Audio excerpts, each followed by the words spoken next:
The film opens up the way you would an episode of the TV show. In a futuristic Gotham, a colorful crew of circus freaks are knocking out a guard to break into a techie place. There's no fanfare about it, there is no exposition or fancy credit scene, it just gets right into the plot. This sudden beginning doesn't affect devoted fans like me very much, but if you are new to the Batman Beyond universe and you haven't seen the TV show, very little of what you're about to see will make sense to you. A movie that doesn't bother giving a frame of reference for its plot isn't doing a very good job, so this is not a good way to start a movie off. As the crew proceed with the heist, we get glimpses into their overall personality. The twins are playful and confident, Woof is creepy and unpredictable, Ghoul and Chucko doesn't have much personality beyond their makeup, and Bonk is a rash, dumb hothead. He's really got a delicate touch, DD. Delicate like a moose, DD. As they're about to get away, we finally are introduced to the new Batman of the franchise. It's a school night, boys and girls. I'm gonna have to call your folks. And it is immediately apparent this is not the stoic, gruff edgelord we have come to know Batman as. He's slick, he's cool, he quips, he taunts, and he seems to play with the bad guys more than actually try stopping them. Mom, no! Yeah, Bonk, don't. That's not to say he's unrealistically perfect, but just enough for us to understand despite his obvious youth, he's not just a punk who thinks he's Batman.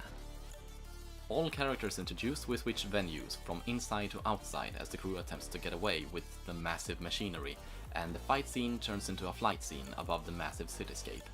This is good because not only is the action and animation very cool, but the factory floor was also a fairly stale and uninteresting environment. And Gotham? What have become of you? Ignoring the senselessly changed architecture, it's still painted and presented the same way as in the original TV show, embodying the spirit the show always presented, the world you love in a future gone awry. As for the scene itself, beyond being awesome, it serves two purposes. To establish how inept Bonk is. Flagpole. What did you say? Flagpole. And for the crew to lose the giant thingamabob they were trying to steal, but still get away with a small, seemingly important piece. Which begs the question, why didn't they just steal that in the first place? But still, it's a small price to pay for an action scene that was really cool and twice as long as it would have been in the show. After a too long, very dull credit scene, we shift venue again to old familiar undergrounds, icons of villains long since vanquished, and the stoic guardian who felled them. The camera swoops over the statues of criminals and antagonists before a lone batarang cuts the head off Two-Face and returns to the hand that threw it, Bruce Wayne, neither dead nor dented. Still got it. For all the time that has passed and the new direction things have taken, this is still the same Bruce Wayne we all came to know through the animated TV series.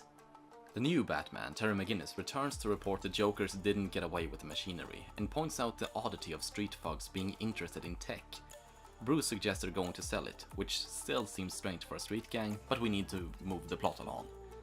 The best Batman stories are those with a good mystery to them, especially if it's a mystery the audience has access to, and this is among the first clues we are given for what's really going on. A news segment reports on how Bruce Wayne has returned to be the chairman of Wayne Powers, much to the chagrin of Jordan Price, a contender to the throne of the company.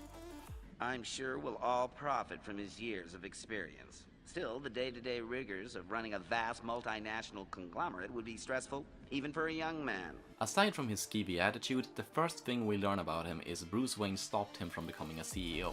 He sort of looks like the Joker, and, more subtly, he too is played by Mark Hamill.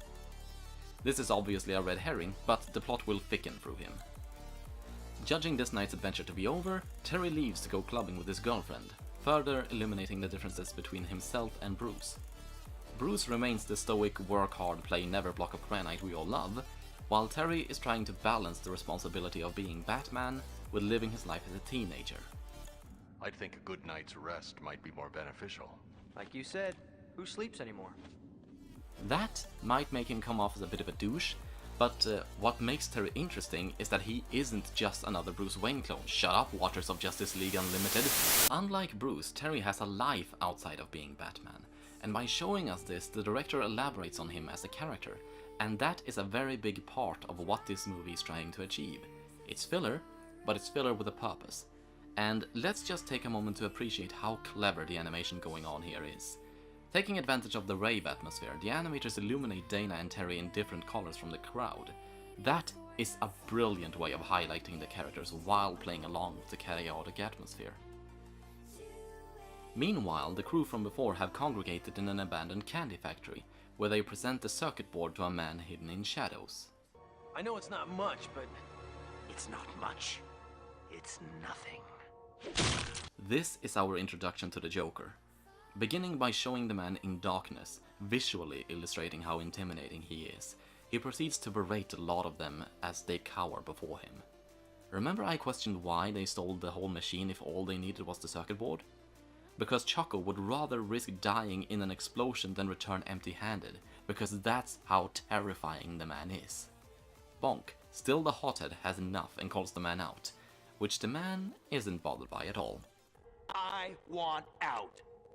If you insist. Not expecting him to pull a gun, Bonk backs away, only for him to reveal he was, well, joking.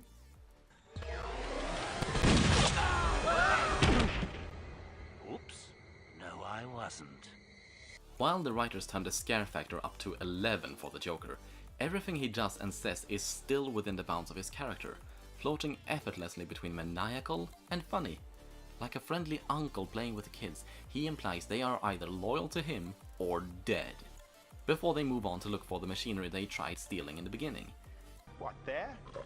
Security's gonna be tight. Oh yes, but think of the fun.